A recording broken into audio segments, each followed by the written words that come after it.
Yo, what's going on, y'all? It's your boy TT, aka Black Sora, aka Chief Hakoda in the flesh, and we are back with another banger for y'all. So look, 2K26 has been out for a little while now, and we've gotten to the point where I feel that we should have more than enough mileage on the game to form an objective opinion on what 2K got right and what they missed the mark on.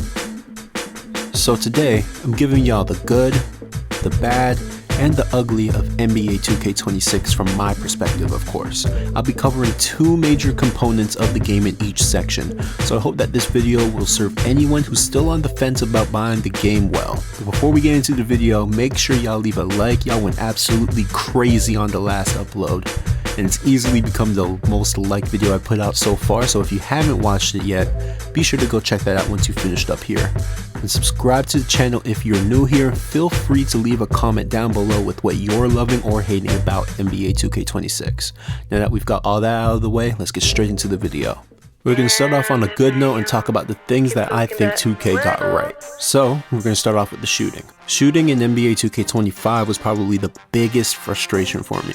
The RNG system was a nightmare. Perfectly timed shots could still miss for no reason, which made the game feel inconsistent at its best. And let's keep in mind, we're coming off of one of the worst 2K games of all time, so expectations were already low. Now, in NBA 2K26, they gave us a pure green window on every jump shot. That means if you time your shot perfectly, you can literally green every single one, and that is a game changer. With the introduction of the pure green window, we've seen some insane shooting performances from players, and it really feels like if you're skilled enough, you're rewarded for it. The small guards with the 99 3-ball are especially terrifying. They're hitting shots from insane ranges, and it forces defenders to respect their shooting more than ever. Gone are the days where you could just hedge off these little guys and hope they miss. Now they'll pull up from 30 feet and drain it without breaking a sweat. It definitely makes the game more skill-based, and the shooting feels a lot more rewarding. Another thing that 2K massively improved on was the dribbling. There was a lack of viable options for taller guards. Tall guards could not dribble effectively at all in NBA 2K25 as all of the animations were incredibly stiff. 2K26 provided the fix. Now, taller builds can actually handle the ball and there's a smoother flow to the dribbling. I really like the increased variety of the animations too. In the past, everyone would use the same go-to dribble moves, but now there's a lot more freedom in terms of how you get to manipulate the ball. Of course, some players will stick to the popular moves like Kobe White's behind the back or Jimmy Butler's escape, but I've noticed a lot of players experimenting with different moves. And that's the beauty of it. When you mix up your animations, it throws defenders off. With the game's current speed as well, it's harder to predict and defend against unusual dribble patterns, especially since a lot of people are still sticking to what they know. So if you're able to break away from the meta, you've got a better chance at catching your defenders off guard. Now we're going to move on to the bad section. This section is things that I think 2K can improve on, but they're not necessarily game breaking just yet. So we're going to talk about defense and motion styles first. At first, I thought that the defensive mechanics in NBA 2K26 had taken a step forward, but after spending a little bit more time with the game, I've realized that defense is still an issue that needs to be addressed. The biggest culprit here seems to be the motion styles in the pro play system. Even with a solid agility rating like an 89, my player will randomly freeze or stop moving while I'm trying to switch directions, and it's frustrating, especially in tight defensive situations. Another thing I've noticed is that ankle breakers can still happen even when I'm barely moving. I've literally been standing still or just adjusting my position slightly, and suddenly I'm on the ground, I'm falling back, hitting the nene, and it's a major issue because it's not just about getting beat off the dribble, it's about a lack of control during critical moments. And don't even get me started on the plucks and blitz steals. It's almost non-existent this year. During the first week of the game, I was able to get a very good amount of steals by just timing the bump right or blitzing at the right moment. But now, unless your opponent does an explosive move directly into your chest, stealing the ball is nearly impossible if you're not in the lane. Now, while I don't mind that steals have been nerfed a little bit because the plucks for the past few years have been ridiculous, but the tools I used to rely on just aren't working anymore, it is a downside. The bump mechanics are a lot better, but overall defense still feels a little bit broken. A couple more patches are definitely needed to fine-tune this. second thing that we're going to talk about here is skill-based matchmaking. Now that is a concept that I can get behind, but the execution in 2K26 needs serious work. I've had multiple instances where my friends and I would be waiting for 5 to 10 minutes for a game in the rec, and that's if we're lucky. One of my friends even told me that he once waited up to 15 minutes for a match once, and that's a massive issue when it comes to keeping the pace of the game going. Now I get it. The goal of skill-based matchmaking is to match you up with players of equal skill, and it's great in theory. It's awesome when you get a tough opponent and the game turns into an intense back and forth. But when the matchmaking system is so strict that it causes massive delays, it's now counterproductive. And the whole point of having a matchmaking system is to reduce wait times and get people into the game faster, not to have everyone sitting around and scrolling through TikTok while they wait for a game to start. I'm not asking for complete randomness when it comes to matchmaking, but if it is causing these long wait times, then they've got to adjust it. It's one thing to be matched up against a team of skilled players, but it's another thing to be waiting around so long that the fun of the game is taken away before it even starts. Now we're going to start talking about the ugly of NBA 2K26, and we gotta start talking about the contest system here.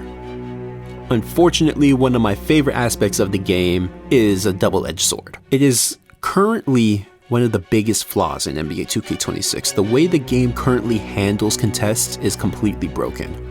Because of the builder system, almost every build has access to an 89 3-ball with a minimum wingspan. And this has led to what people are starting to call the stretchademic, where the 7-4s are dominating every game mode. These giants can shoot clean over defenders with little to no contest, making defense on them feel completely useless. And it's not just the bigs. Even the smaller guards shoot pull-ups from 30 feet with you on their hip, and they'll hit them like it's nothing. The fact that you can get wide open shots in contested situations, it's crazy. It's almost like the shooting system is too strong and the contest mechanics that are currently in the game are not able to keep up. And the worst part about this is that this is not a one-size-fits-all solution to this. If you make it so that the taller builds are able to contest the 7-4s with just hands up, it could break the balance for the shorter builds, making them totally useless. But right now the balance is off. The defenders are really getting the short end of the stick here. Mike Wang has already come out and said that they are aware of the issue, but until it's addressed, this will continue to be a huge frustration for those of us who prefer a more defensive style of play. Now, let's talk about the servers, which is by far my biggest issue with 2K26. To give you guys a bit of context, I used to really be into fighting games, and one of my favorites was Dragon Ball FighterZ. The game had amazing gameplay, but its netcode was atrocious. The delays were so inconsistent that it made playing online a chore, and by the time they fixed it, the player base had already moved on. And unfortunately, NBA 2K has been facing the same exact issue for years now. The lag in NBA 2K26 is wild. It's not even consistent from game mode to game mode. In Pro M3s, I've been shooting an absurd 89% from 3. But when I hopped into Proving Grounds, I might as well have been playing in Asia servers. The delay was so bad that I convinced myself it was my jump shot, so I tried adjusting it. I even made a faster jump shot, but I still kept getting early after early. It felt like I was playing with a massive handicap in that mode, and it's frustrating when it happens so inconsistently. I can't think of another game with server issues as bad as NBA 2K. This isn't a small indie studio that we're talking about. Take-Two is a billion-dollar company, and the fact that the core of the online gaming experience, its servers, are this unreliable is just unacceptable. Until they address this, I'm not even sure how I could be able to enjoy some of my favorite modes. Now, I just gave you guys a brief rundown of my overall thoughts on NBA 2K26. While I do think that the game is great and they got a lot of things right, it was a big bounce back here for them, there are still major concerns with the game. I know it's hard to ask for perfection from anything in this life, but at the same time, this is a billion-dollar company where people pay their hard-earned money to get a good quality product. And unfortunately, until those serious issues are addressed, we're not going to be able to call anything that they give us a true good quality product. But with all that being said, I'm gonna conclude the video here. If you're new to the channel, please hit that subscribe button. We're on the road to 500 subs, and leave a like and a comment down below. Join the conversation and let us know what some of your favorite or least favorite aspects of the game are at this point. Y'all stay safe in this place. Peace.